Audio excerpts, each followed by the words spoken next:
put it up near the mic there. All right. Ready? Go ye therefore, teaching all nations, baptizing them in the name of the Father, Son, and the Holy Spirit. Y'all ready? So let's go. Turn it up. I'm about to show you what real is. Go. Where my shoulders up across, I know you feel. Let's go. Forcing Longhorn already, huh? Let's go. Changing lives, still Christ up. So let's go. Turn it up. I'm about to show you what real is. Go. Where my shoulders up across, I know you feel. Let's go. Breaking news, got that call, and it's all good. Let's go. Changing lives, still Christ up.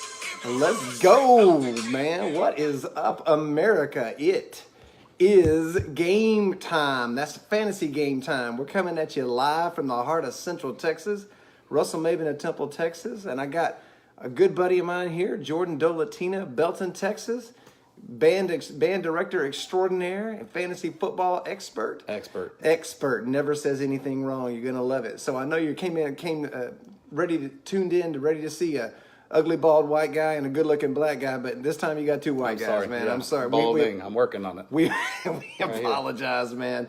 We apologize. So we're gonna get into this, and we're gonna break down week 7 for you and get you ready for all things fantasy football. Mr. D, welcome to the show.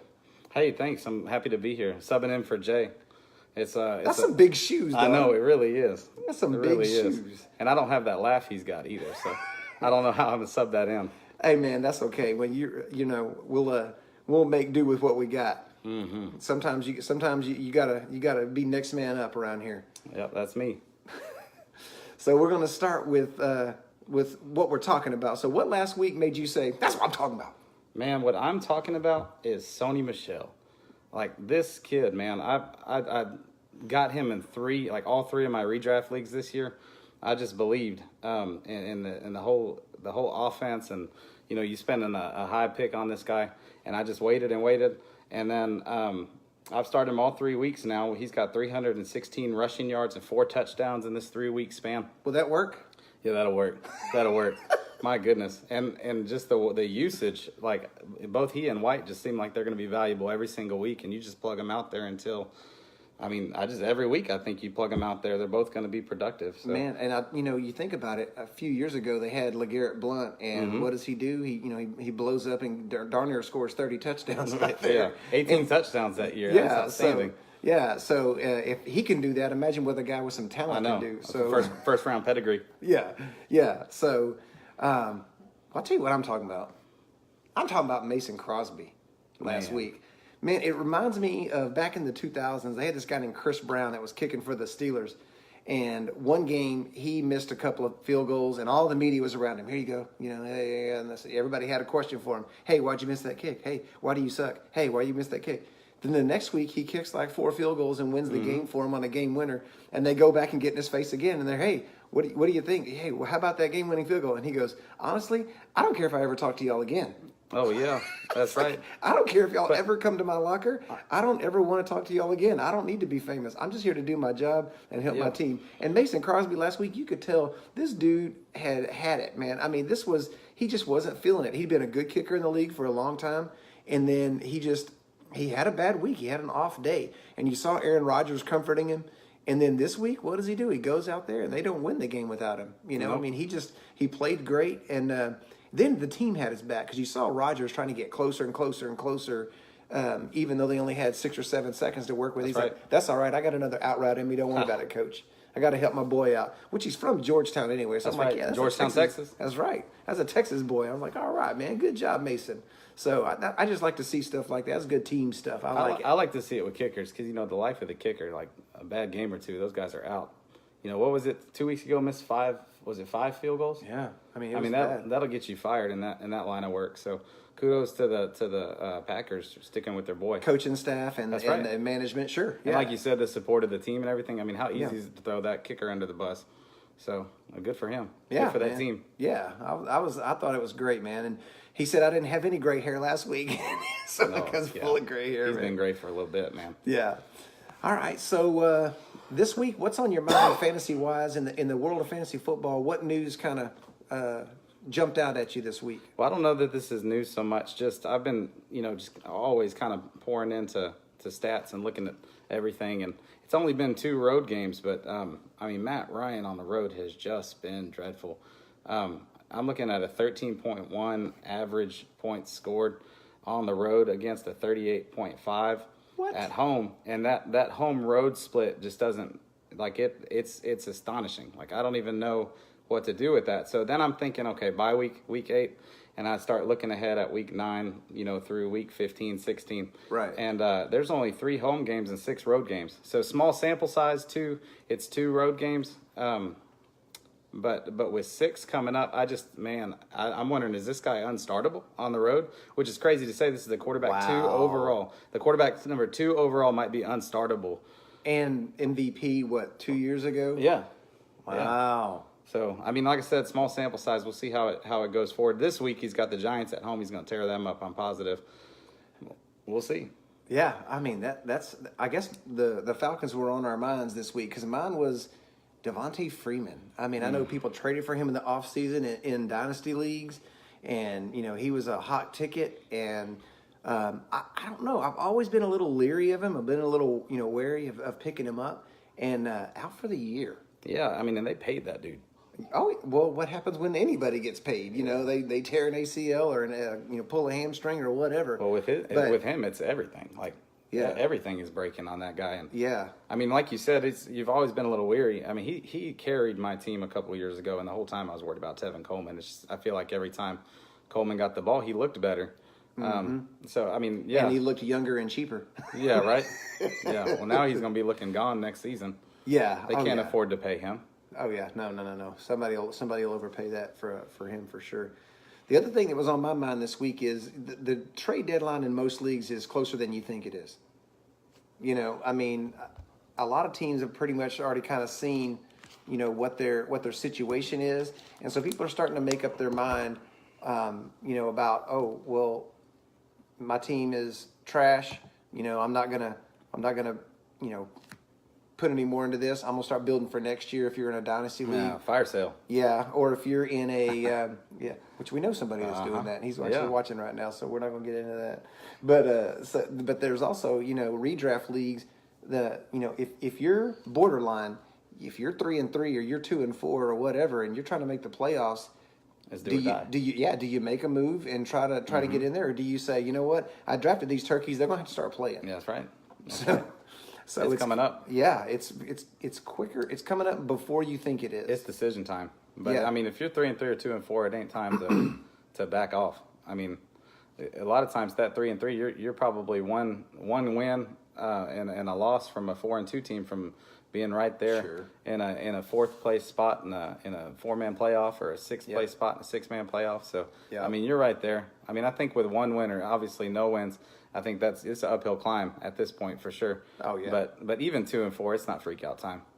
So man, he's got a lot more faith than me. I start freaking out at 0-1. All right. Well, let's see what people want to know this week. We had some questions come up through our Facebook page. That's Fantasy Gametime on Facebook, and you obviously, our contact information is we'll be posting this on SoundCloud and YouTube at Fantasy One Gametime, and that'll be posted on Facebook as well. We'll put it on our Facebook page. We'll put it on out there in the media, so it'll be out there for you. You'll be able to hear Fantasy Gametime whenever you need it this week. So let's get into some of these questions that we saw. We got Kirk Cousins at the Jets or Drew Brees at Baltimore. So that's another guy that's a little bit different outdoors than he is in the confines of the Superdome. What do you like there, Cousins at the Jets or Brees at Baltimore? I think one of those guys has a record coming up. It can't be Brees. Brees never has any records involved with him. Is it number 500 that might be coming? He's incredible. You can't keep up with what all he's got going on. Well, I mean, to me, Brees he's going to get number 500. Like, there's no way. So, I mean, you're getting a touchdown out of him for sure. And I know that we're not just hoping for a 1 touchdown game from our quarterback, but I mean, this guy's going to have a game. And what was it? The last Thursday night football with the untouchable. Just how emotional everything was. And I know the game was at home, but the team was right behind that man. And I mean, what he said to his kids too. You know, everything Perfect. everything was possible in hard work. it's just like perfect. that moment is about him, and he makes it about his kids. Like, how do you not get behind that guy? And then with number 500 on the books, like I just feel like the team is going to be ready to go. And I mean, Drew's gonna have a good game, and then you get to celebrate that too, because you got your boy, scoring points for your fantasy team, and it's a record-breaking thing. It's a big deal. There's gonna be all highlights. You get to watch your guy on Sports Center afterwards. So, do you worry that Ingram is back, and so they get near the goal line, and it's going to be Ingram time rather than Breeze to a third-string tight end time? Well, yeah, I do. Yeah, I do worry about that. But as far as this week, I'm riding that emotion. I'm going with that record. I'll say they got all emotioned out last week, and they're playing a tough defense. I'm going to go with Cousins at the Jets. The Jets are hit or miss defensively. If you got Mo Claiborne starting, those LSU guys, they can't cover, man. No, So they can't. I'm just They can't, especially not that guy. So I'm going to go with Cousins. So you got one of each to choose from there, whoever gave us that question. The other one, this next one, you have to sit one of these people. So tell me who you're sitting. Sanu versus the Giants, Evans versus Cleveland, Cohen versus New England, David Johnson versus Denver. Too late for that one, so you already started him. Yeldon versus Houston, or Golden Tate at Miami. You got to sit one. Can't be DJ. Who's it going to be? I'm gonna sit Yeldon. I know all that opportunity's been there, and he's delivered, but I don't have the numbers in front of me, but he's not had just stellar rushing games. He just, thinking back at these games, they've been like 58-yard games and 20 carries to get to that. And again, I don't have the numbers in front of me, but it's not it's a low yards per carry, and I don't. He's getting his points through the air. Yeah, I don't know. I sit Yeldon there, but again, I didn't. Be honest, guys, with his Facebook questions, I wasn't prepped for these. Looking at it myself, though, I agree with you. Houston's defense gave Zeke fits. If you can give Zeke fits, man, TJ. TJ Yeldon is going to be a piece of cake for you. So I would agree. Sit Yeldon in that one. Yeah, he's just not looked efficient to me. He really hasn't. All right, so next one is pick two of these. McCoy at Indy, Yeldon versus Houston, Ingram at Baltimore. So out of those three, who you sitting? We got Yeldon in there again? Are we going with him this time? I'm still sitting Yeldon there. I agree. I think Ingram's got a tough matchup with Baltimore, but I just think he's going to be a top 12 back that the rest of the way. Yeah, and McCoy's gotten some volume lately and done some work with it. And I wonder how things look with the quarterback change. We'll see. There's been talk about Derek Anderson, right? It's Derek Anderson. Yeah, that decision's been made. Yeah, they already said I can't trust. Well, that's better than Nathan Peterman. Bro, your wife is better than Nathan Peterman. She definitely is. She definitely is. All right, we had one coming in off of our live feed on Facebook from a good friend of ours, Miss Robinson, right now. And so she's asking about Dak Prescott. What do you think? Can Dak keep what he had going last week, or are we going back to what we had before that? Dallas is just not scoring points on the road. They're at Washington, and Washington's had some good weeks, and they've had some bad weeks defensively. But less about that and more just, the Cowboys are not playing well on the road, and I don't have trust in the coaching staff to play him how he should be played. You're kidding me. I'm not kidding you, man. Wow. No he way. doesn't trust the Cowboys coaching staff. For real. You don't hear that here on this show, I guarantee you. Oh, wait. Yes, you do. Yeah. I agree. I wouldn't trust Dak pretty much at all unless he just strings together 3 or 4 consecutive good weeks and the coaching staff acts like they are, somewhat figuring out how to move the ball. Yeah. So if he puts together 3 or 4 consecutive weeks, then that's like, well, there's a philosophical change. If they use him the way they were using him last week, letting him run the ball, and throwing it past 10 yards down the field where he can and maybe get Gallup or one of those guys going. Then yeah, but I would totally wait on Dak. I wouldn't expect what he did last week to continue, and I wouldn't expect. I think you'll be able to find a better option. Oh yeah, for definitely. sure. And we're actually going to be talking about that next, I think. Yeah, coming on up here on the quarterbacks. Cool, man. So next question. David Johnson. Is he ever coming back and being elite again? Ever.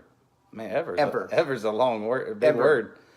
Man, Ever. he's not doing well this year, and he's getting touchdowns.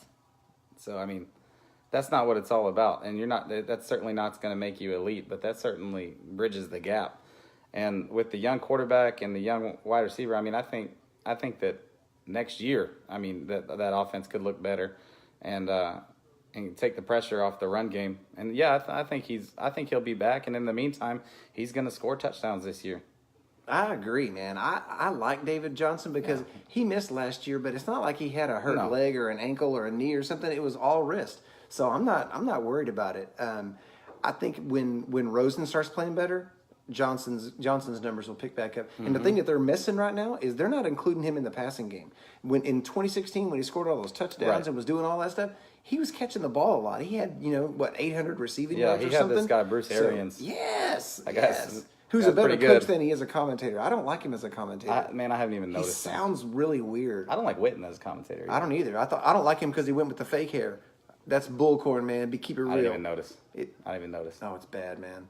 Look at any of his interviews as a Cowboy. He's brushing over nothing. Yeah, I know what you're talking about. Yeah, I just hadn't noticed, but yeah, he's no Tony in the booth. He's definitely not. Well, last one here. Evan Ingram versus Atlanta or Greg Olsen at Philadelphia. What do you like? I'm going Evan Ingram. That you'll see here coming up. We're going over some of these sleepers, but Atlanta's defense is terrible. Like, they're just absolutely terrible. Don't you just expect the game to go in and being like 40-30? Like, it doesn't really matter. It's going to be something close. Yeah, Eli's been awful, but like against them, like I think he's going to move the ball just fine. And especially if they keep using Odell Beckham as a decoy, then that ball's going elsewhere and may as well be Ingram, especially in the red zone.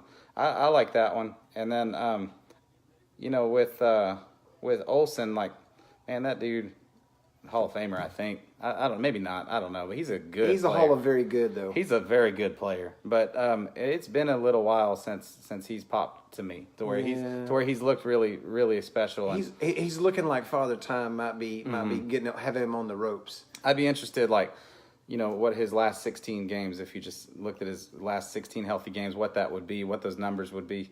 I can tell you the touchdowns will be low. Mm-hmm. And I don't think that there's been a whole lot of 100-yard games in there either. So I think that the upside's pretty low with Olsen and pretty high with Ingram. I totally agree. I was going to say Ingram as well. Whoever asked that question, that's what you need to go with. You need to go with Evan Ingram this week. How about we get into some quarterbacks? All right. That's my quarterback, man. My quarterback. Man, all right. T.O., golly. So we're gonna get into some quarterbacks. Obviously, we're not gonna take the 12 top guys ranked this week on the website that we use, and that's Brady, Ryan, Luck. They finally put Luck in there. He's throwing the ball a billion times a game. Newton, Breeze, Winston is in there this week. Yeah, I thought that was cool. I was ready to make him. That was interesting. I was ready to put him down in my 5 here, and I couldn't do it because he's Rivers, top 12. Dalton, Mahomes, Goff, Wentz, Cousins. So right now, those are the quarterbacks that we're not going to touch. Just a reminder, from here we go to running backs, wide receivers, and tight ends, and then we'll get into our stuff after that. So we agreed on 2 guys. What do you like about Trubisky? 9 touchdowns in 2 games is what I like about Trubisky, man.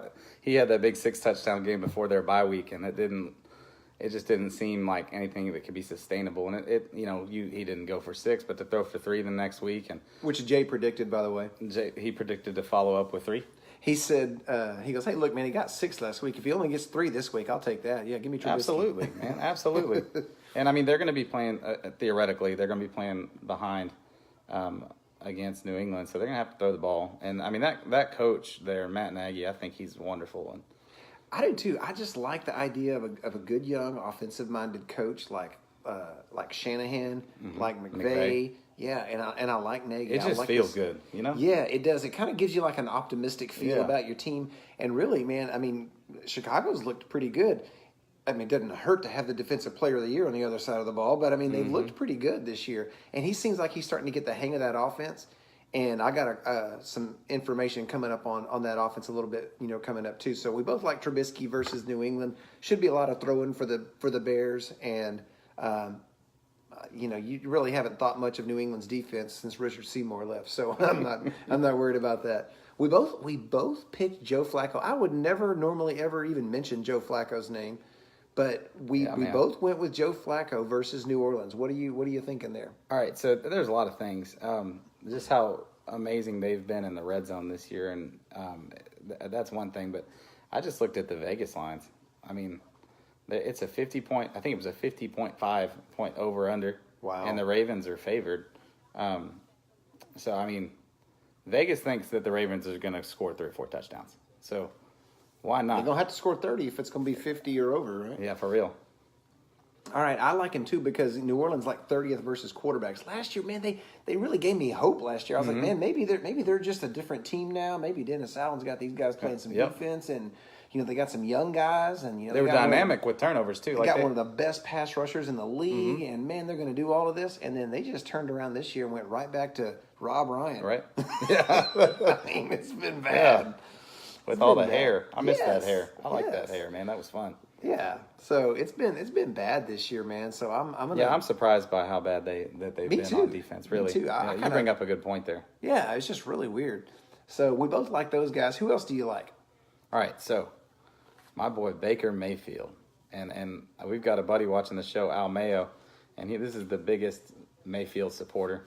So I know he's loving me say this, but Tampa's defense. Talking about New Orleans being bad, Tampa's defense has been so dreadful, and it's not even just schematic. Like they don't have the athletes. Like they're not play. They can't play, man. And it's been so bad. They fired the DC, and I mean the linebacker coach is in there. This is.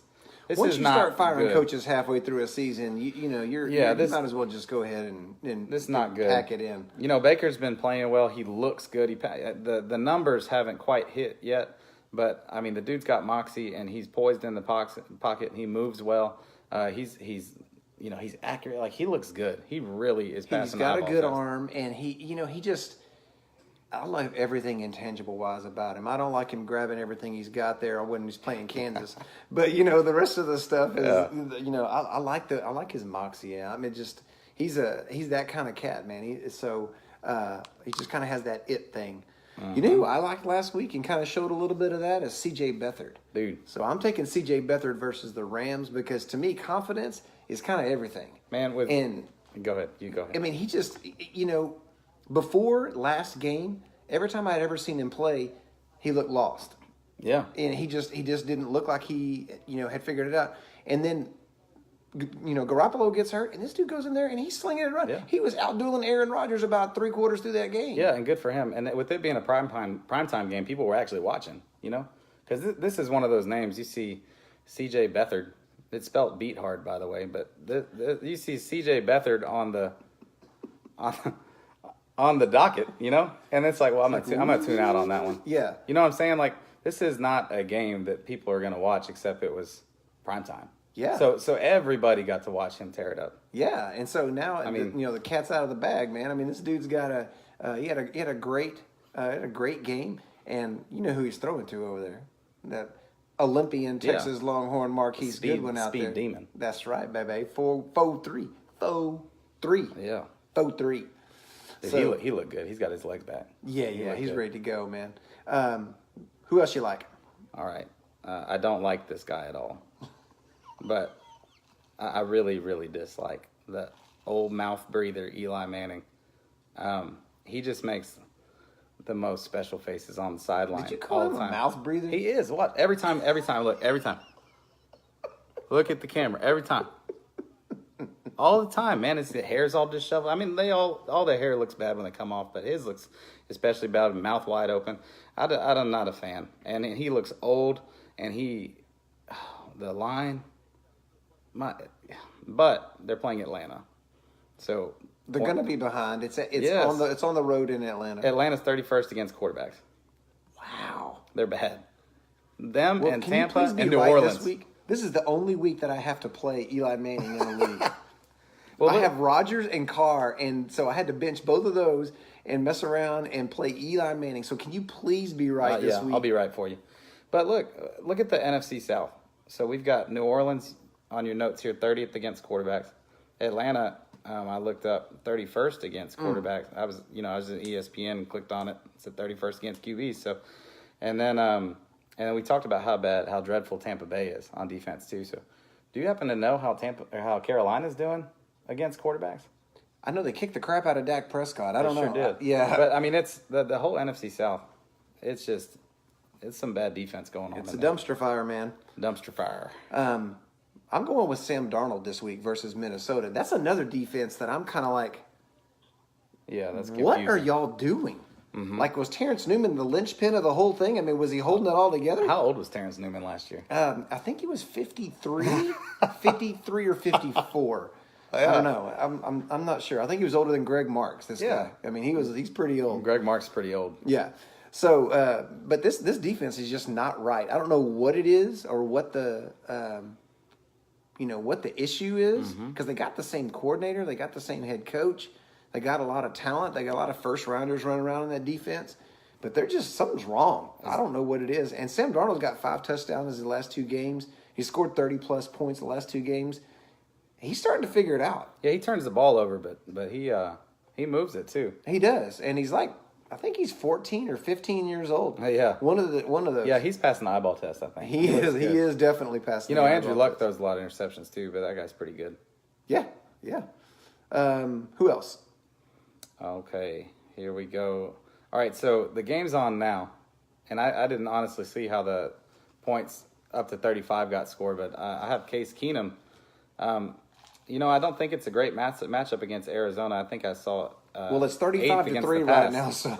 Yeah, but basically the guy's had 300 yards and 2 touchdowns in the last 2 games, so why not try it again? While he's talking about the next guy over here, I think I can pull up if he scored this last touchdown or not. But I know he threw a deep ball to Sanders and scored already once, and I know the other touchdown, they had 2 pick sixes, and they have a touchdown pass from Emmanuel Sanders. So that's where they've got on 4 of their 5 touchdowns. Yeah, as far as the second half, they need to run the ball, so Keenum's probably not going to throw it much. Yeah, but he's already probably got over 200 yards and a touchdown. So yeah, so not terrible for your 17th ranked quarterback, I guess. I'm taking somebody that wasn't in there, and I thought it was a misprint. I'm taking Deshaun Watson at Jacksonville because I don't think I'm going to get the opportunity to do it again. So, and I know Jacksonville is supposed to be the best defense in the league, but if you just got smacked around by Dallas, they may be wondering if they're the best defense in the league. Yeah. Jalen Ramsey sure didn't act like he had much to say after the game about that. No, I don't think so. He was in bad spirits, let's say. Mm-hmm. And so... Well, and the week before, I mean, not that anybody can blame them, but they got lit up by Kansas City. Yeah. I think that was 2 weeks ago. That's 2 weeks in a row. They may be questioning some things. So... Watson's had 300-plus passing yards in 4 of the last 5 games and at least 36 rushing yards in every game except for 1. And I don't know if you noticed last week, but the Cowboys were beating the crap out of Jacksonville, not just on the scoreboard, but be out physical in the game. There was a lot of guys limping off that field, and a lot of them were on defense because they hardly ever got on the field on offense. So definitely, I would say I'm going to take the chance with Deshaun Watson this week. So, and again, I mean, we got the top 12 quarterbacks listed, and then this is 5 more guys. So you're 17 deep, and there's I think 4 teams on bye, so 17 out of 28 teams. It's a lot in there. Awesome, man, awesome. So, on the quarterbacks, we gave you Trubisky. We both agreed on that. Flacco, we both agreed on that, and then.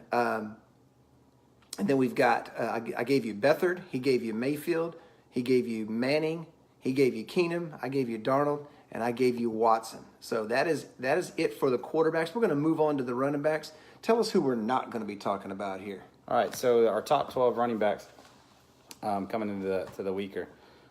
White, Gurley, Zeke, Gordon, Barkley, McCaffrey, DJ, Kamara, Hunt, Michelle, Mixon, and Yeldon. Okay, so those are the top 12 guys. Those are guys that we can't talk about Those are guys that you're going to be starting anyways. So I'm just going to go ahead and get started in the first guy that jumps off the page to me, and it's Alex Collins versus New Orleans. So again, we've talked about just how bad these defenses are in the NFC South, and Baltimore. They're, in my opinion, they're favored to win this game. That always sets up for good game script. But to me, I'm trying to keep Breeze off the field. So I think they're going to be running the ball.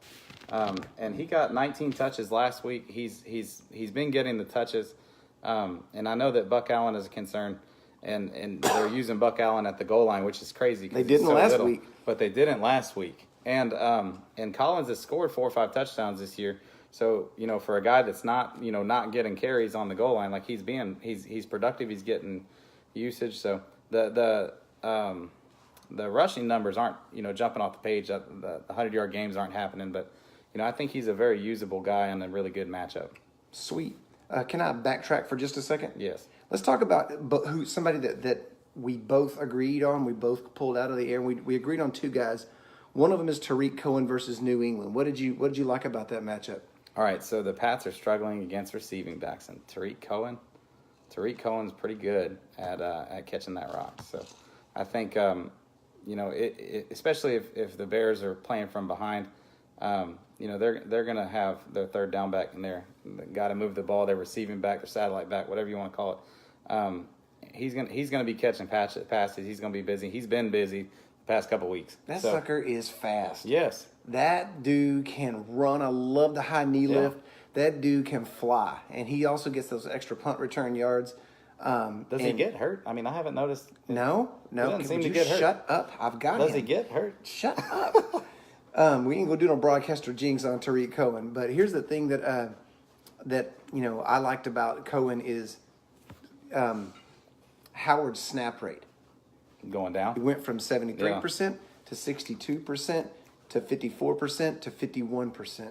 And the They're Bears, figuring out, oh, hey, this big slow guy needs to get out of here so we can get this fast guy. And that's kind of going along with Trubisky working out as well. So I mean, if it's benefiting the score, the box, the total scores the team's putting up, and then you got a running back that's looking good too, and the quarterback, the franchise quarterback, is looking good, and the coach, if everything which goes back good, to the coach. It goes back to the getting the good young coach, and then what happens? Oh, we start to get these players that we can actually use.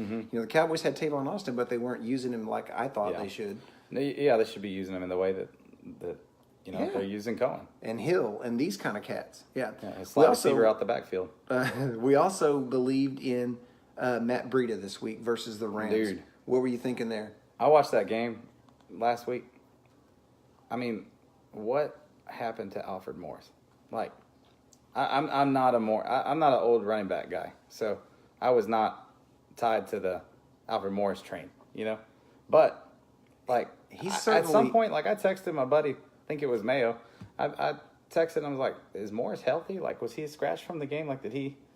Like, I don't know." They played a rookie and a second-year guy. Yeah, must start. He's a must start. Mostert or something like that? Yeah, Mostert. I thought that was a funny last name. That name is coming back up in the show, so hold tight on that. Well, Breida, man, he got the start. He's the main man there. They've got great young coach. He was running hard, man. Yeah. I mean, those knees were up. He's talented. He was spinning. He did a spin move in the red zone at the goal line. Yeah, I saw that. I mean, this guy. He got a goal line carry. He got the goal line carry. Not 46. Nuh-uh. I mean, I like him, man. And you know what's going to happen against the Rams? They're going to have to score to stay with them. So you better bring your A game. Yeah, again, And the Rams defense hasn't been that good they for haven't. all of the people, all the money that they dumped. All of these defenses that were supposed to be good haven't been that good. We talked about Minnesota. We talked about Jacksonville. We talked about now the Rams. There was another team you mentioned earlier. Yeah. Surprised that they're not doing so great. New Orleans and Minnesota. New Orleans, that's the one. Yeah. Yeah. So it's been a really kind of a weird defensive year. So a lot of points scored by everybody this year. Yeah. Who else do you like here? All right, Tevin. Because we're gonna go head to head on this one. All right. Yeah, we are. Yeah, I'm all about just stacking in this New York Giants Atlanta game. Where's the New York defense? That's where I'm going. Yeah. So I mean, I'm all about this game. Coleman has played well. I see. I got this at New York Giants. I think I misprinted this thing, but regardless, You're right. They're at New York. yeah. Well, the Giants have they've been 23rd against running backs, and he's getting the start. And both I think both Coleman and your guy coming up next, both of these guys have been productive, and they both scored some touchdowns. And Sure. I mean, there's gonna be some points scored in this game, and why not Coleman? Yeah, I'll tell you why. Because Ito Smith's going to take them from him. That's right. 4 in a row, is that? Yeah. 4 in a row. Yeah. So Ito Smith he's the touchdown guy.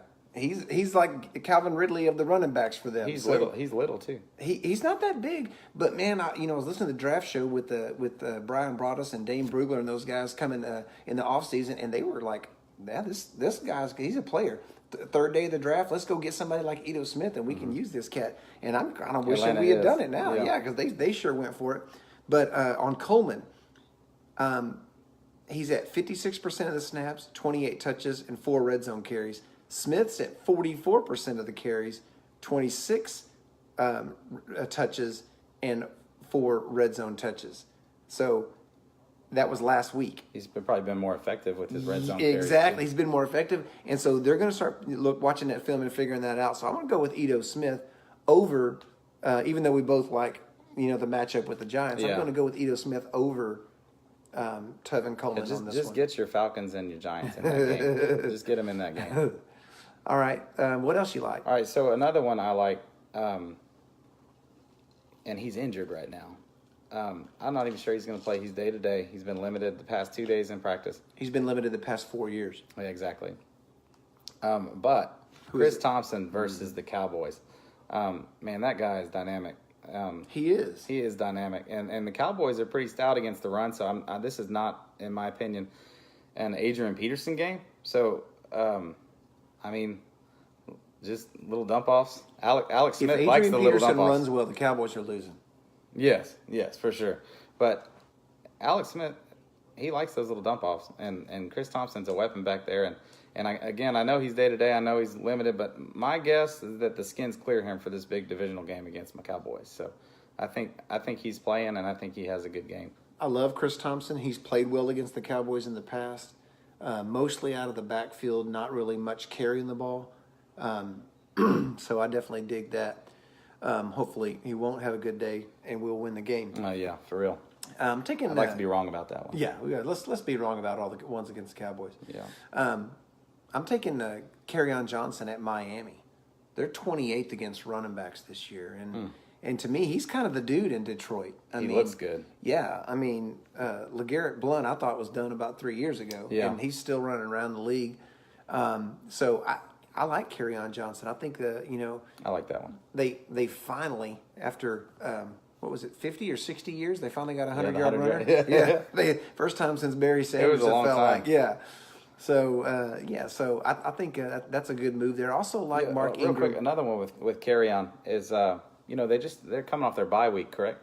Yes. Yeah, so a lot of times that's when you kind of see a shift is after the bye week. So they start to watch their own film a little bit more than they would in a regular bye week. Yeah, regular and week. we're kind of working our way to the midpoint of the season, and it's like now it's time to maybe let's go. Yeah, take it off the rookie a little bit.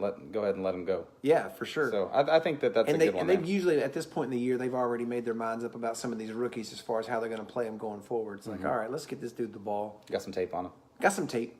So I'm also going to go with Mark Ingram at Baltimore. We talked about we talked about that game being high scoring, and when they get close, I just have the feeling that Kamara's goal line carry days are going to be pretty limited at this point. I think if he gets a touchdown near the goal line, it's going to be a reception. So I'm going to go with Mark Ingram. He looked like he was ready to roll 2 weeks ago when he came back. Indeed. So I think he's ready to ready to get back into that role again of last year. Right. What was he, a top 10, top 12 back? I feel like he'll finish in the top 15. Right. As far as points per game, at least. And guys, he's talking about Ingram with these goal line carries and these inside the 5, maybe probably not even inside the 10-yard line. Like they're going to use him at the goal line. Kamara, y'all don't freak out. Don't freak out. He's still going to be scoring those 20-yarders, and he's still like Russell said, up close. those little dump offs on the 3-yard line. I mean, Kamara's deadly right there. So, like Kamara's still going to get his. So he will get his. This is the New Orleans Saints, man. You Kamara people, calm down. Yeah, it'll be. And if you want to trade him to me. Yeah, Jeff absolutely. Reed, let's go. I'll take him back. Let's go.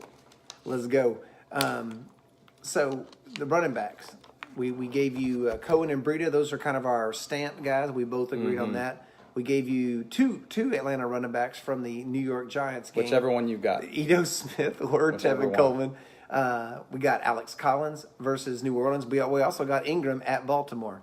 We got Kerryon Johnson at Miami. We got Chris Thompson versus the Cowboys. Yeah, that Alex Collins and Ingram duel. Remember, that's a 50-point over. That's a big over under. Yeah, some point score. Go after that one. So just a reminder, you got Russell Maben, Jordan Dolotina, Temple, Belton, Texas, Central Texas, kicking it, Fantasy Gametime, and you got SoundCloud and YouTube, Fantasy One Gametime coming up later in the week. I'm enjoying this, man. I'm trying to tell you, this crap is fun, I'm man. enjoying this. And so next week you may not ever see Jay again. Jordan Dolotina may be your new face. It may be me and Jordan. So we could squeeze him in like right here. No, or we just let him laugh and stick the microphone over there. here. Yeah, we'll stick the microphone over there when it's time for him to laugh. All right, cool. So you ready for some receivers? I am. All right, let's move on here. Let's talk about who we're not going to select. And boy, I saw some stuff on this one. Landry. I saw his matchups coming up in the next few weeks. These teams are terrible against the slot receivers. Terrible. Cleveland's got some great matchups coming up. Julio, Tyreek Hill, OBJ, Hopkins, Thielen. By the way, number one in wide receiver points right now. About to set a record for number of 100-yard. I think I know the answer to this, but what round was he drafted in? Not correct. So and I think this is his 5th or 6th year. And what happened to all the receivers that got drafted in the first round the year that he got drafted? I don't know. Probably they went to the toilet. This is year 5 or 6, and all of a sudden he's the wide receiver 1. That's crazy. Yeah. So good for him. But to me, wide receiver's always been like that. If you don't, you're probably not going to really start getting the hang of it until year 3. And if you get it before that, you're just a freak. Mm-hmm. And sometimes those freaks, they figure it out that year 1 or 2, and then they fall off. You know? So and the guys that really get it, kind of usually takes them a little while, and then they, then they mess around and get it year 3. That's how Antonio Brown was too. Yeah. Central Michigan. Like he looked good. Central Michigan, 6th-round pick. And he looked good playing for the Steelers those years and behind Mike Wallace. His freshman year, who was his tight end at Central I don't Michigan? have any idea. J.J. Watt. Oh. They got 2 Hall of Famers at Central Michigan, University of Texas, scratching and clawing, trying to find anybody that can play. Come on, man. Who else we got? We got Evans still in there. Keenan Allen. Robert Woods is in there this week. That's a new addition. Mm-hmm. Michael Thomas. Looking good. Stephon Diggs and A.J. Green. That's my boy. Everybody likes that guy, man. Man, he's fantastic. Mm-hmm. I love A.J. Green. He's done nothing but produce. The only time he hadn't produced is when he's been hurt. Mm-hmm. So, all right. So we have only one that we agree on. Dude, there's a lot of options at receiver. There are a lot. This was the maybe the easiest. This was the easiest one to find quality guys. Right. Trying to pick 5 guys not in the top 12. Right. But it should be because you're all starting. There's more two and 3 wide receivers. Yeah. And we're going top 12 here. Yeah. And then only picking the next 5. So that there's a lot of really great options. So if you got any of these guys, I think they're all good starts. Hey man, I ain't trying to put any pressure on you, bro. But right now. Oh yeah. On Facebook. Yep. You got the state champion head coach, Mark Panthers, Kevin Hoffman watching right now, so don't mess up. I won't. Okay. All right. Who's the guy we agree on this week? Tyler Boyd. Man. Tyler Boyd at Kansas City. In Kansas City scores a whole lot of points, and he scored a whole lot of points against them. So I took his numbers over the past 6 weeks, and then I did the math. And this guy is on pace for 1,200 yards and 10 touchdowns. Like it was like 1,241 yards and 10.3 touchdowns or something like that. Like he's facing it. Like I said, they're playing a team that's been scored on, and he's rocking and rolling. So that's my guy right there. Well, and what really happened? You just kind of gotta take a scientific approach about this. What really happened to him is our rookie drafted him and gave up on him. And so when I cut You him, feel dumb. and then he just starts going off. Yeah. So, yeah, I mean, honestly, he's making it hard for people to figure out what to do over there because Dalton's getting the ball to Green. Yeah. Dalton's flipping the ball to Mixon. He's getting it to Boyd. He'll always feed the tight end. It doesn't matter who it is. It's usually not going to be Tyler Ertz because he'll get hurt. And then so this guy's starting to take advantage of this stuff over here. Well, I think they were hoping it was going to be John Ross. And But- that was the talk all summer was that, they were going to have the number 2 wide receiver take off, and that was going to be John Ross, and he's blazing fast and all that. They were right about they the were number right. 2. They were right. Yeah, it's just the wrong guy. And that's easy to do, so. All right. So these other 4 guys, we took the field on this one. So what do you got? Yeah, I like all these guys, and I like your guys too, man. There's some good options coming up. So, my next guy is Marvin Jones, and they're at Miami. Okay, we don't know what they're going to do, but if Xavier Howard plays his side of the field, he's going to see a lot of Kenny Galladay, who's been the top dog for the Lions. If that's the case, this frees up Jones and Tate for that matter. I guess Tate's in the slot. So, but Marvin Jones. I like it. I like it a lot. I'm gonna oppose you once again. All right. I'm taking Galladay. I'm taking Galladay against Miami. He's had double-digit points in every single game, and he scored a touchdown in three of the last 4. He's gonna be locked down by Xavier Kenny Howard. Galladay, 6'8", 290 pounds. Is he that tall? No, not 290 pounds out there. He's fast. Yeah, no, he's awesome, man. I mean, he's had a great year, and I just looked. I was telling somebody how well I did on my redraft league this year.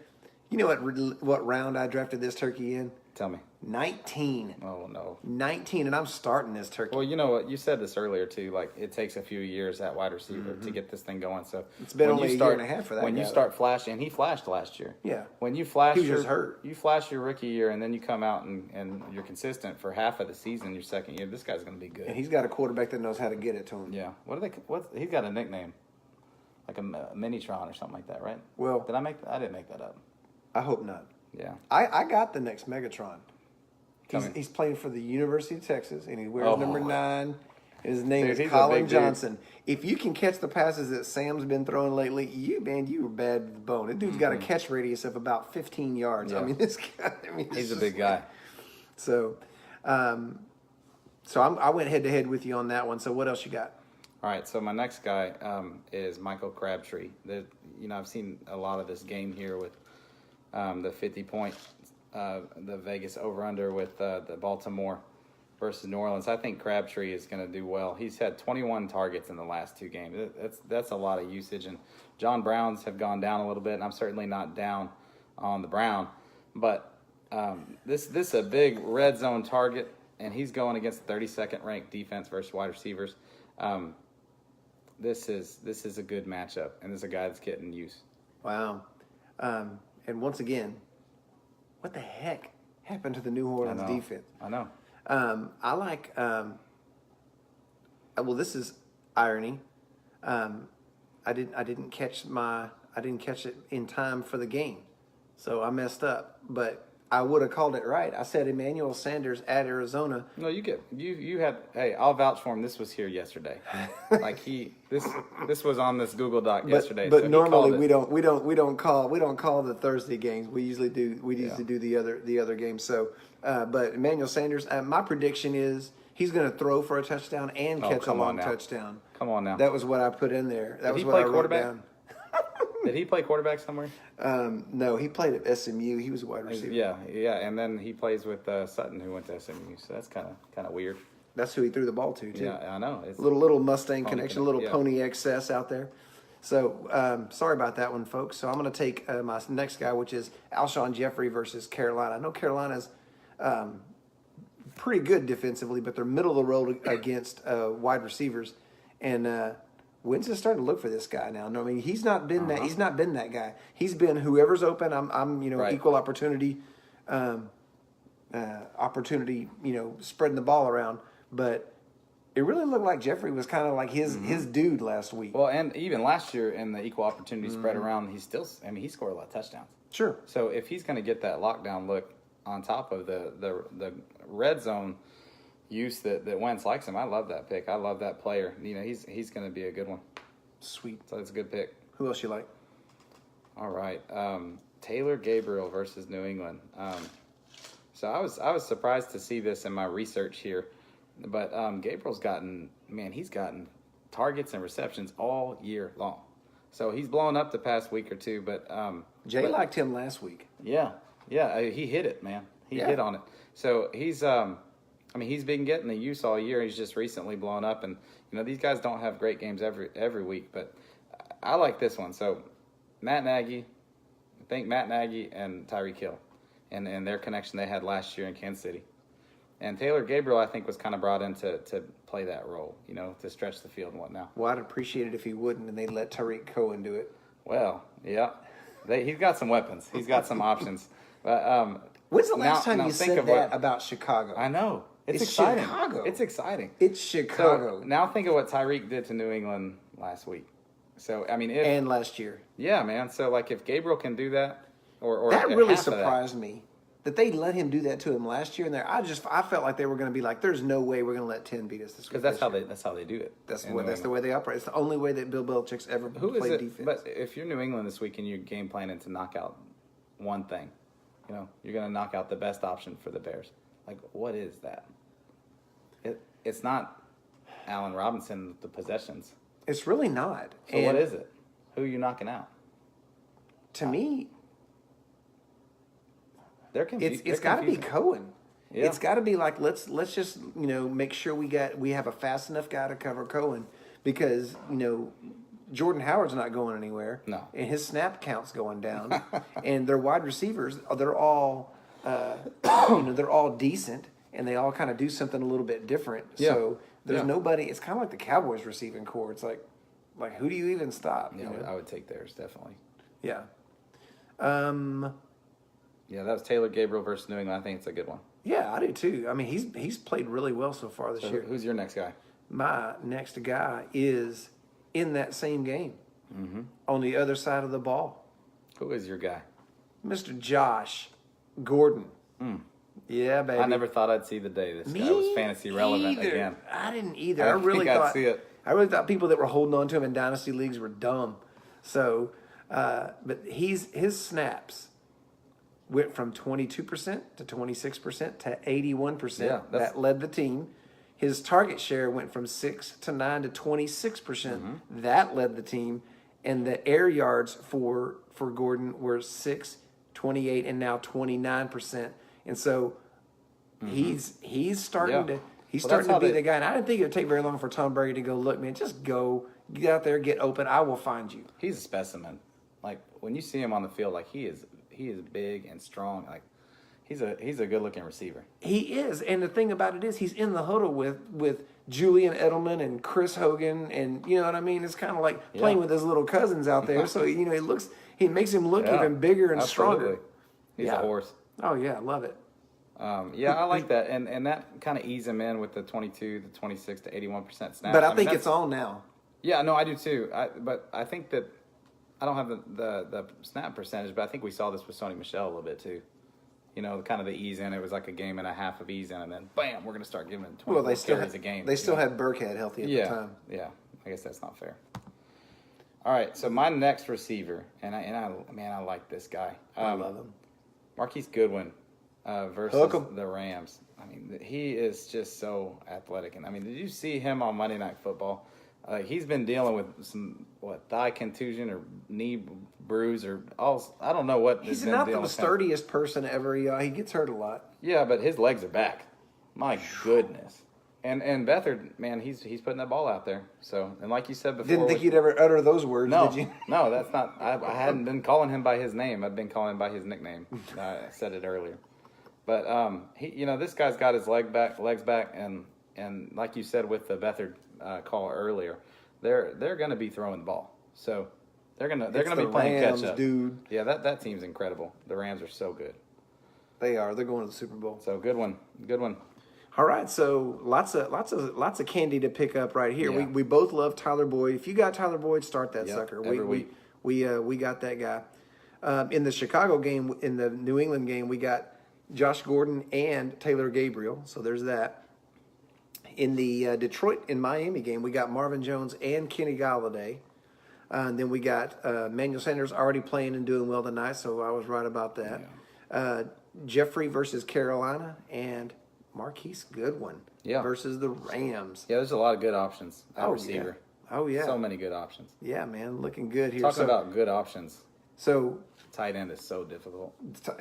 This is Jay's least favorite part of the whole show. It's hard, man. He hates this, man. I had to drop it down to 8 tight ends. Yeah, because it would have been impossible. I mean, So there's not, and again, counting bye weeks and some of these players that are on bye this week. Yep. I mean, it's hard to find 13 guys you can start. For sure. The tight end position, and I don't even feel wonderful.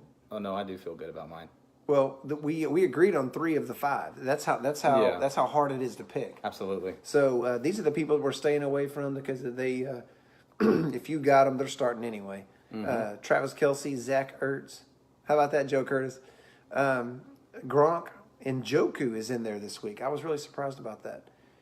Reed Olsen is in there, surprising to me. Yeah, me too. Kittle and Ebron. Ebron, I think, is number 1 overall right now at tight end. That blows my mind. That blows Ken McNear's mind. He can't believe it. Like, I can't believe this guy's finally doing well. He just needed me. He just needed to be in Indy with Andrew Luck. I mean, he's certainly athletic, but it's just I'm still not sold on him being like a top tight end. Like I can't have him with Kelce and Ertz and Gronkowski's taken a dip this year, hasn't he? You know, some people sign him to a 3-year contract and then just, hold on to him. And I don't know, man. I'm not interested. Is he going to retire this year? I looks thought like he might be to. a professional wrestler at this point this year, so I don't know. Yeah. So anyway, we'll see. I can't. Ebron's not in there with me yet, but like I said, athletically he's there, and he's playing for the right team. And if you got him, start him. Dude, Luck likes the tight end. Yeah. Luck likes the tight end. So yeah. You got him, start him confidently. Write your own joke for that one. So what do we got here? We both agree on C.J. Uzomah at the Kansas City Chiefs. What do you like? Kansas City Chiefs allowing 91 yards per game to tight ends. That's a lot of yards to a position that does not. I mean, they don't put up the tight ends don't go for 91 yards every week. No, that's a big game, and that's what they're averaging. Yeah, to the tight end position. In the last little bit since Eifert's gotten hurt, Uzomah's been 4th in routes run and air yards and 8th in snaps and targets. So if there's somebody's going to get the ball tight end wise, it's going to be him. Yeah. There for Cincinnati, and like you say, Kansas City ain't no good at anything defensively. They're not. And they're certainly not concerned about Uzomah with AJ Green and Tyler Boyd tearing it up and dumping it down to my boy Mixon. That's right. Yes. Yeah. Mixon looks good. We both liked Austin Hooper versus the Giants. This dude's been all about looking for the Giant matchups. Dude, if that game is 16-12 or something like that, like you're going to be like, that Dolotina guy's a moron, man. Bring back the black guy. Let's go. Yeah, for sure. So I like him because 9 receptions and 70-plus yards in each of the last 2 games. Are you kidding me? Yeah. That's all you can ask for. If you get a touchdown added to that, man, you're even like just loving life. And so, I mean, I'm just all about that. Yeah, I don't have anything. I honestly don't have anything to add. It's that in that game. I'm just trying to get. I'm trying to get players in that game. I think it's going to be high scoring. Oh yeah, for sure. And we both agreed on Trey Burton versus New England. Touchdown in 3 of his last 4 games.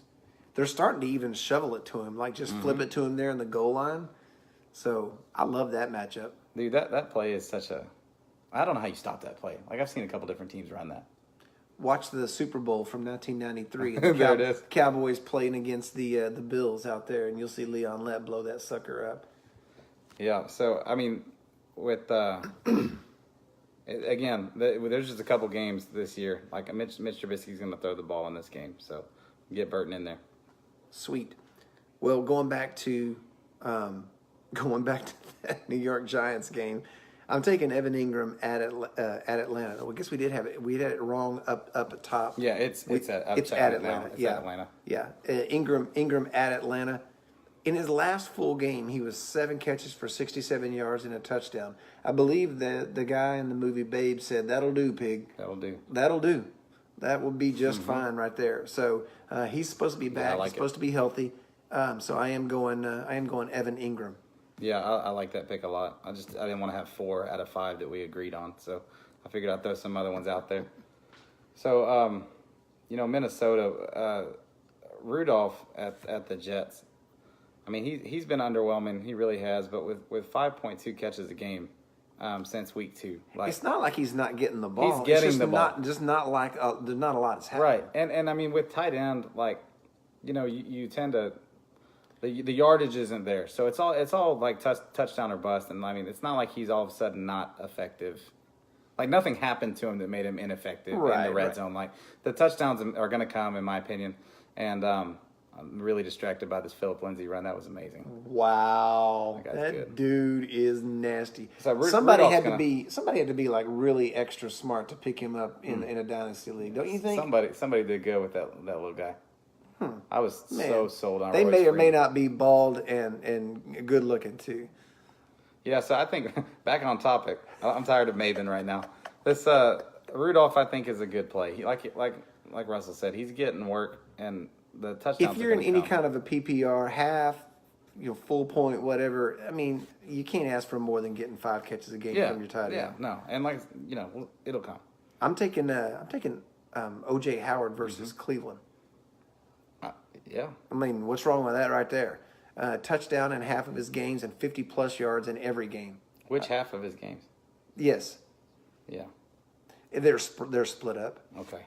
Between Winston and right. Fitzmagic? Right. Man, how fun was Fitzmagic? That was so much fun. It's like it died as it apexed, really. It was like when he wore the chain and the shirt, it was like you might as well just go ahead and grab a clipboard and a visor and get comfy. I had fun with that. That was a lot of fun. But yeah, I love OJ Howard this week.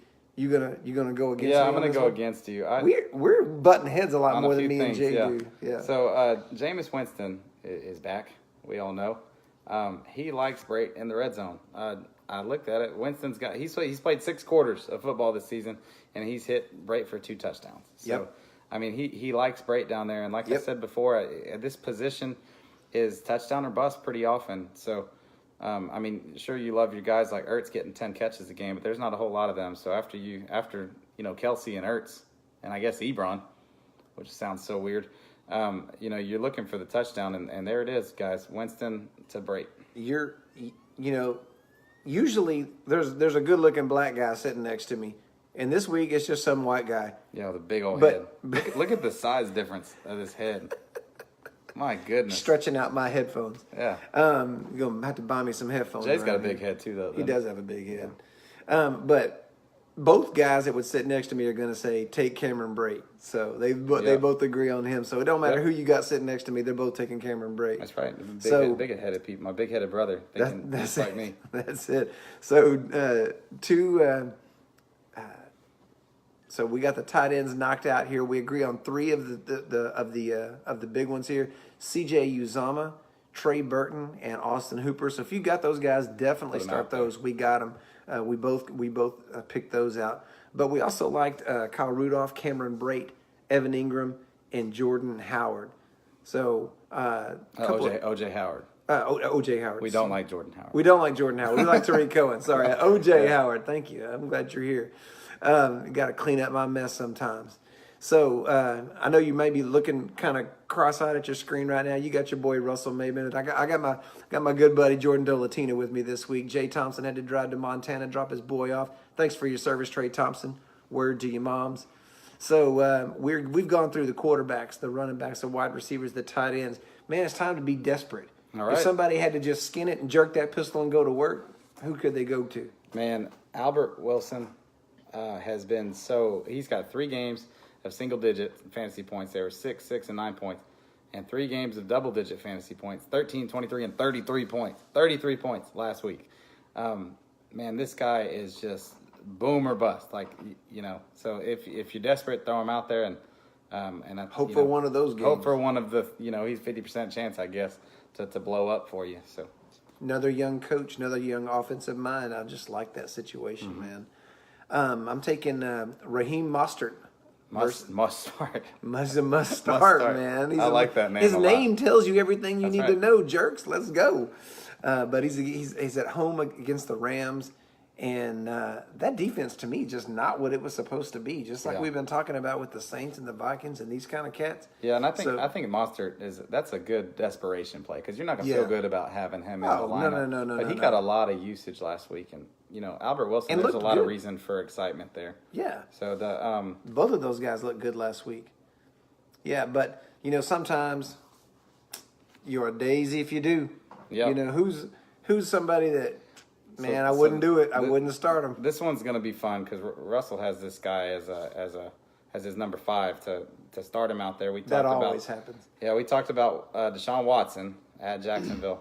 I think you're a daisy if you start Deshaun Watson. I mean, there's so many options. Like we're running. I invite you to come on my show and then you disagree with me. I disagree with you, but I mean, again, even Russell. I mean, you got your top 12 guys, and then he put Watson 5th. So you're talking 17 deep at quarterback. I hope you can find a better option. If you can't, there's certainly reason for upside. But this dude has been getting killed with pressure this year. My body's made for it. Did you hear him? No, it's not. It is not made for it. Oh. No, it's not. Then why did you come up questionable with a chest injury? I know. I mean, that sounds like a punctured lung right there. The Jags are great at pressuring the quarterback. How excited do you think he would be to see Jalen Smith coming again? Dude, he hurt him. He hurt that man. Watson's been sacked 25 times this year. He's playing with the chest injury. If you got to start him, you got to start him. But I think you can probably find a better option. So, don't just rush out to start him because you heard some good-looking bald guy tell you, some excitement. Because this good-looking bald guy put him 17. Yeah. In the grand scheme of things, that's not real high. So don't start him. Find somebody else. You know what, man? That's a gutsy pick right there, man. I thought so too. I was excited about that. That's like a top, drafted, redraft league, like a top 3 or 4 guy. Yeah, and I'm putting him in a don't start him situation. But I'm gonna take a high redraft guy too. Mm-hmm. I'm gonna take Dalvin Cook, and I know he's supposed to be back this week, but man, he's supposed to be a lot of things. He's supposed to be a lot of things. So I don't think you can trust him health wise. So I'm just gonna say. You're daisy if you do, man. I mean, I wouldn't trust it. I wouldn't either. I wouldn't jerk that pistol. I want to see that. I want to see that before you play Dalvin Cook. I want to see him look good, and I want to see him get the carries because, when these running back come back, I mean, how often is it a pitch count or a split where it normally wouldn't be, and you don't know what's going to happen. And Murray's been doing fine. So he's stiff arming people to the ground. If Cook wasn't supposed to be back, I think Murray'd be a really good player. If Cook gets scratched, I think Murray'd be a good play. We all need running backs. So oh yeah. Especially this time of year, people start looking around that bye week. Man. Even with Dalvin Cook back, I think Murray's a decent play. Oh, I do too. In a pinch, you can put Murray in. I do too. Whereas, I'd rather play Murray than Dalvin Cook this week. Me too. I know one of them is healthy. Yeah. And I know Mike's got both of them. Well, that's a 1 week play, but who's somebody that you're going to say, well, bye. Smell like somebody died. Well, Derrick Henry, well, bye, buddy. This was a guy that was taken in 5th round, 6th rounds of redraft, probably 4th round in some redrafts. I mean, there's a lot to be excited about, the big guy that can run like that. So it's hard to drop a player that you take relatively early and that you got some excitement about. But that team is bad. I looked him up. He has not had a game with more than 58 yards on the ground. That 58-yard game, it took him 18 carries to get there. He has not scored a touchdown, and he is a mammoth of a man. He frustrates me, man. Drop him. Why do they not use this dude? Yeah. I mean, I don't understand. And I've never understood that. That team does not look good.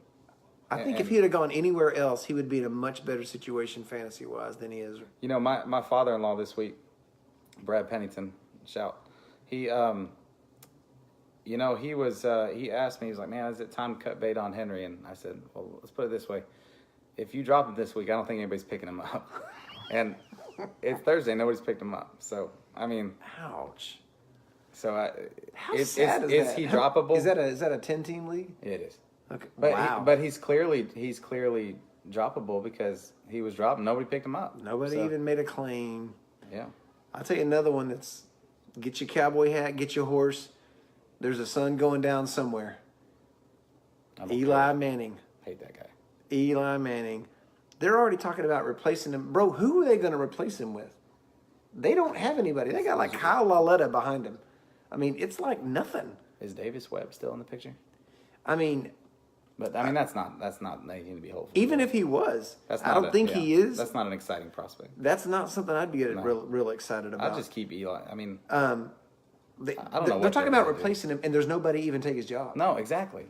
It's like, well, we'll how just. bad is he doing with Like, it? how bad is that? You know, I mean, come on. Beckham's like you said, 158.3 you took him passer rating. as one of your 5. I need him this week. This is Yeah. the only week I need him. I'm cutting bait on this dude in a dynasty league as soon as this week is Tuesday. over. Yeah. Tuesday. This guy's he's being gone. cut on Tuesday. Yes. So this is a well buy for next week, I think. Yeah, for sure. I mean, this is for real. I'm really actually doing this. I have this guy, and he will be cut. So, yeah. So there goes. I agree with both of those. Yeah. Man, it's sad about Derrick Henry though. It man. is. There's a lot to be excited It about just there. frustrates me, man. All right. Let's project that. If let's say he gets cut by Tennessee, where would he fit good? I mean, everybody's rolling with committees now. I mean, a lot of teams could use a big old monster like that. I think he could be. I mean, I don't know about fit, but just with Jerick McKinnon being as little as he is and Breida being as little as he is, a hammer could do pretty well, I think, in San Francisco. I like that. And what about That's you? exactly who was on my mind. Oh, really? San Francisco. Yeah. Well, and that's a coach that would use him properly too. So, there's other options there again with McKinnon and on a deal, and then Breida, but both those guys don't do the same thing as Henry. So just bring in an element in there. He's not going to go be a starter somewhere. He's going to go be a contributor. I agree, and that's just weird to me, man. I thought a lot of him. I thought, yeah, because I mean, remember how good he looked running with Murray, with DeMarco.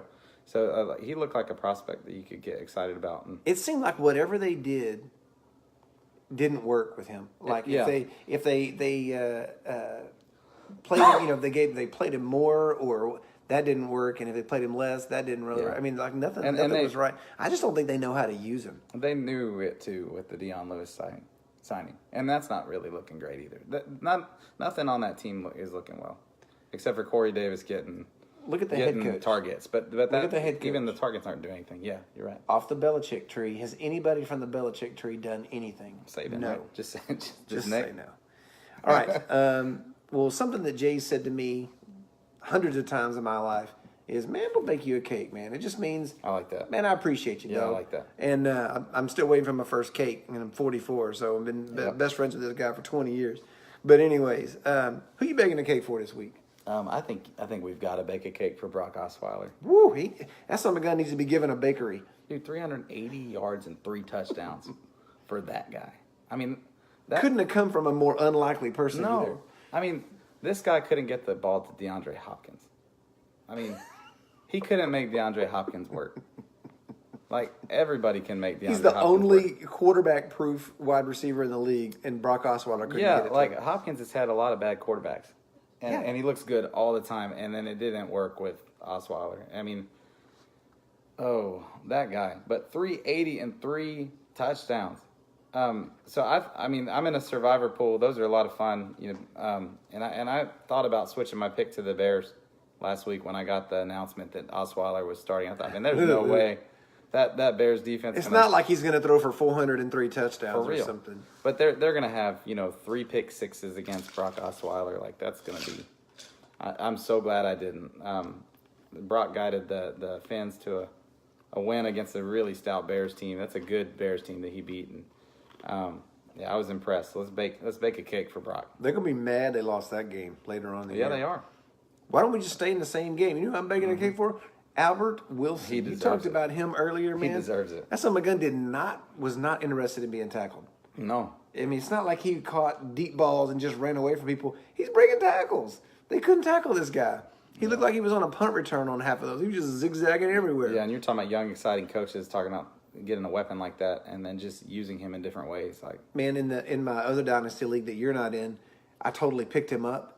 And then I dropped him to pick up a rookie defensive back who was good, and I appreciated but it. you'd rather Albert Wilson. But man, why did I just keep Albert Wilson, the big idiot? And so, I'm sure somebody it's fun. claimed him this week. It's I fun wasn't gonna go watching get all him. these athletes Yeah. You know, these guys that don't really fit a position necessarily. The guys that you go on the field before the game and go, Yeah. you're playing on the same field with that dude right there? Right. I mean, Are you kidding me? 10 years ago, maybe even 4 years ago, like Tariq Cohen's not working out. Not even getting drafted. Tyreek Hill's probably not working out 5-10 years ago. Like, it's fun watching these athletes Yes. do work, and it's because of the creative minds. I tell Jay all the time, I like to watch fast people run. Yeah, right. I just do, man, Yeah. because we I all remember, run so slow. All of us. yeah, I mean, especially now. But even when I was young and I was, somewhat fleet of foot, I wasn't truly a burner. Yeah.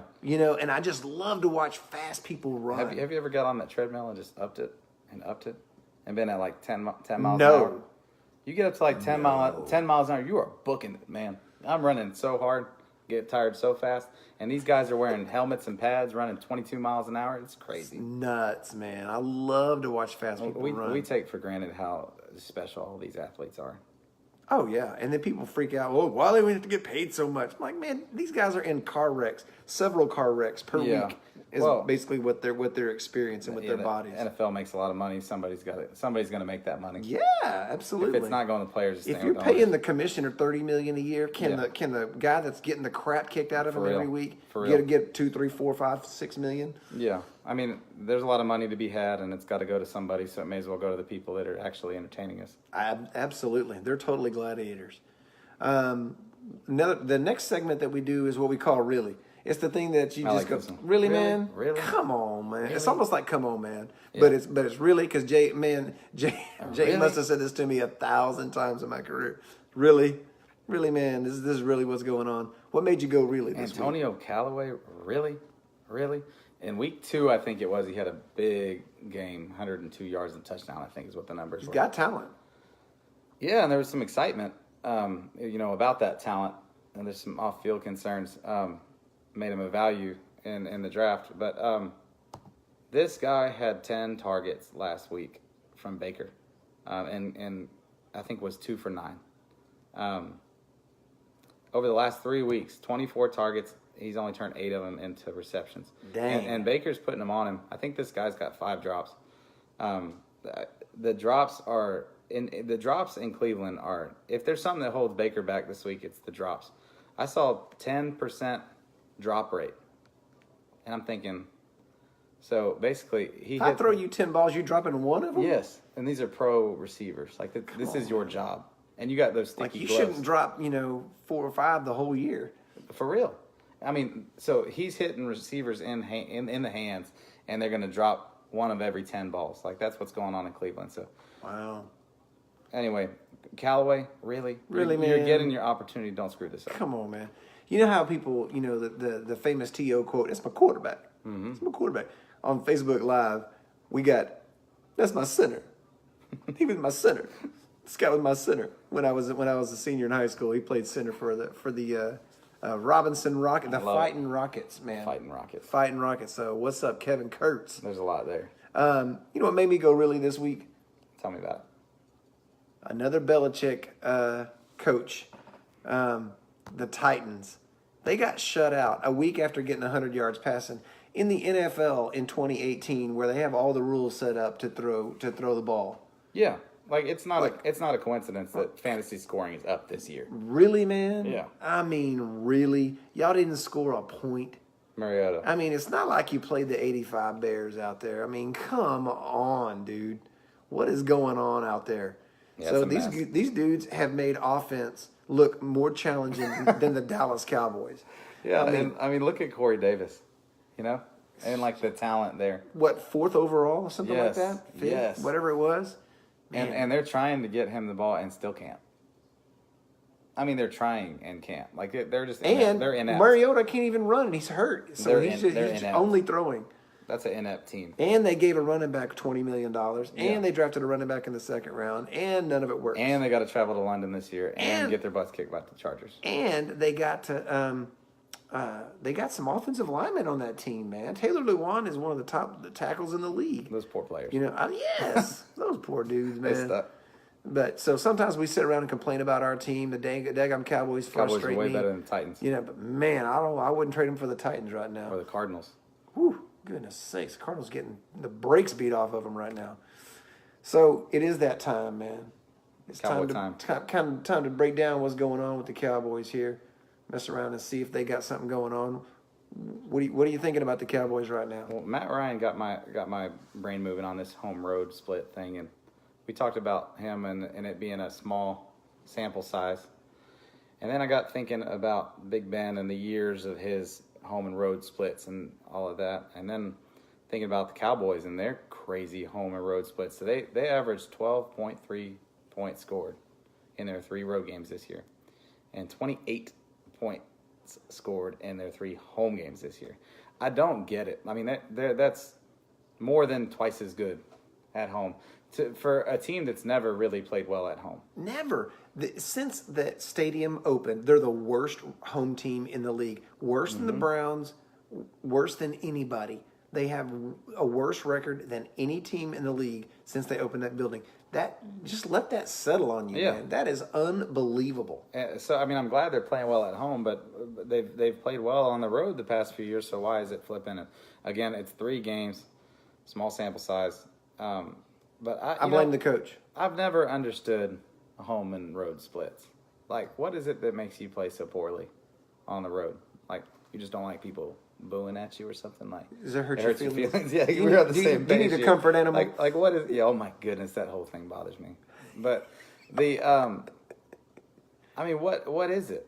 Like, you don't like the visitors' locker room, so you pout and score 12 points on the road. Like, you had to get on a flight that you didn't pay for, and then stay in a hotel that you didn't have to pay for. We need to ask Big Ben about this. You know, like, your per diem wasn't enough. Yeah, because Big Ben's home road splits was like a thing for a long time, like 5 years or something. Man, maybe longer. I'll tell you what I'm thinking. And my wife, I was sitting on the couch and I listened to Brad and Babe, and we're watching the game, and everything's fine, and we're kicking the crap out of them. Mm-hmm. And my wife at one point looked over there and she goes, "Are you not excited about this?" You're weirded out by this. And I was like, you know what? And I heard people talking about it this week, saying, you know, this is the most complete game the Cowboys have played in 4 years, because it wasn't like one thing went well. Everything. We ran the ball, we threw the ball, we played great defense, we kicked several long field goals, not even close to the uprights, right down the middle, and so it was a complete domination of a really good defense. Yes, it's a good team. And a team that went to the AFC Championship game last year. And it was winning in the AFC Championship game in the third quarter, you know. So it's something that I should have felt really great about, but instead I was mad because it didn't happen. Like, what the heck? How can you barely move the ball weeks 1 through 5, and then you kick the crap out of a good team and do all of this stuff week 6? I don't understand that. No, I don't get it, and the lack of faith in the coaching staff doesn't. I mean, like, I don't know what to expect. Do I expect this week the 12.3 points scored at Washington that they've averaged over the first 3 road games, or do I expect that really great show that we got last week as something that's going to go forward? Give me a number, percentage of the chances that the way we played last week is the way we're going to play this week. Give me a percentage. 30%. 30? Yeah. I think it's more like 9. I mean, think about this. I think 30% is really like 70% is a big number. We're not playing that. We're not playing. There's almost no chance. I'm a little more hopeful than Russell. There's almost no chance that we're playing that like that next week. This week. Yeah. There's just almost no way. So they're just frustrating to me. I'm basically saying that when I say 70% chance. I agree with you. You see 70% chance of rain, you're pretty sure it's going to rain. Yeah. So okay, 70% is a big number. I'm with you. You ready to play a game? Yeah, sure. I don't know what we're doing. I like having the rookie on here. I may have actually a chance to beat him up a little bit. Who knows? I got this. All right, man. So what I'm going to do is, since we don't have the count going for me and Jay, I'm just going to introduce all of them. And I'll just give you a scenario. You can just tell me, just answer the question. All right? So Melvin Gordon, more or less than 1.5 touchdowns this week. So basically, is he going to get 2 or more touchdowns? I'm going to go with less. Okay. Melvin Gordon. This dude's been on a roll. Yeah, he's good. I'm gonna go with more. Yeah. I'm gonna go with Moore. I don't blame you. He's been great. Yeah. Like Gurley and then him. Yeah, it's kind of been like Yeah. that, which is really surprising because Kamara looked so good early. What about Deshaun Watson? More or less than 350 total yards against Jacksonville. Okay, so there's a couple things going here. First off, he's your daisy if you start him, so I can't say more. But also, I mean, they're playing Jacksonville, and in order for him to have to throw for 350 yards, then you're suggesting that Jacksonville scored points. And that he's successful against their defense. I think this is a no-brainer less than 350 total yards. More. I'll go with you. I'll go Okay, with you. yeah, those are I'll go good. with you. Those I are took good him. reasons. I took him, but that doesn't mean I don't think he's going to get it because of touchdowns or that he's going to have to get 375 yards. Who has more, Khalil Mack sacks or Tom Brady touchdown passes? I love Khalil Mack, but I do worry a little about his whatever the ankle issue was. So I'll go with the healthy guy and go with the GOAT. More touchdown passes from Brady. Sacks are harder to come by to me They than are. touchdown They passes, are. so I'm going to go with touchdown passes on this one. All right. That's easy. More interceptions. More- I love this one. This is great. Did you come up with this? Yeah. More interceptions, Baker Mayfield or Jameis Winston? I'm gonna go with Jameis Winston. I'll take Mayfield just because he's younger and more of a gunslinger and wilder. But man, Winston he doesn't make good decisions. Still. Winston has judgment issues. He does. He's always with had his it. whole life, like not just on the field, not just His crowd legs ain't free. correct. Come on, man. No, ain't nothing free. But golly, they're getting beat bad. They are getting beat bad. We're watching the Cardinals get stomped. All right, more total yards in this great matchup. Joe Mixon or Kareem Hunt? I'm gonna go with Mixon because Please be right. I love Kareem. I like both these players a whole lot, but there are just I feel like more weapons for Kansas City to distribute their total yards to. So I'm gonna go with Mixon. I feel like that's a 3-man show between AJ and Boyd and Mixon, and then Uzama's playing fourth fiddle there. All right. Going with Mixon. I'll be a contrarian. I'm gonna take Kareem Hunt. I like Kansas City against Cincinnati's defense, and I think that I like this to be a shootout. Like I think that's what everybody's thinking. Yeah. I think it's going to be a shootout, Yeah. and so I don't know. It's hard. They're both good players. To me, Kareem is used a little bit more in the passing game, so I'm gonna go. I'm gonna go with Hunt. All right, who's gonna have more catches this week, Greg Olsen or my Ertz? goodness. Ertz might double Olsen. Woo! I mean, so Ertz- Olsen's not back. No, and again, Olsen's not been elite for a little while, and Ertz, I don't remember he had the 10 reception game, I think, 11 receptions or something. And I'm not making that up, am I? No, That he's happened. done that before. Yeah, Like I had him the last few years in a dynasty league, so he's been very Ertz is productive. outstanding. This is easy. I'm gonna take Ertz too because that's my boy. I made a trade for him. Check this out. I had Kelsey on the last year of a 2-year deal, and then I had another dude that had to put a tag on Ertz. It's Joe Curtis. So I said, I'll give you Kelsey for Ertz, Yeah, just straight swap up, him. straight up. And I know that people think Kelsey's going to score more points, so I'll just do it straight Yeah, up. but you take that contract. Yeah, Then but you he had to just put take a the new he had to take contract. the 1 year, and I slap a 3-year deal on Yeah, Zach Ertz. I would rather do that. And it's been working out because both of them are playing Yeah, well. absolutely. So it's kind of a good trade for both. So, yeah, that was it. Well, did you have any fun? Man, this is great. I had a great time. Well, I told him, Jay, man, Jay, you take off any day you want. go to Montana next week. Yeah. Yeah, man. It's every week when we get done, Jay goes, "Man, that was fun. That was a great time, man." Yeah, and you it is like fun. you totally are, man. We have such a good time. So we want to thank everybody that even just popped in for a second to listen to Absolutely. a little bit. Russell Maven, Jordan Dolotina, Central Texas. Thank you if you just gave us your ears just for a couple of seconds, man. We enjoyed it. Catch us later in the week on SoundCloud and YouTube at Fantasy One Game Time. And leave us your questions and feedback at Fantasy Game Time on Facebook. We're going to be back next week. It'll be a better looking dude than this guy right here. That's for sure, man. Brittany Dolotina would disagree. She's right there. That's right. That's right.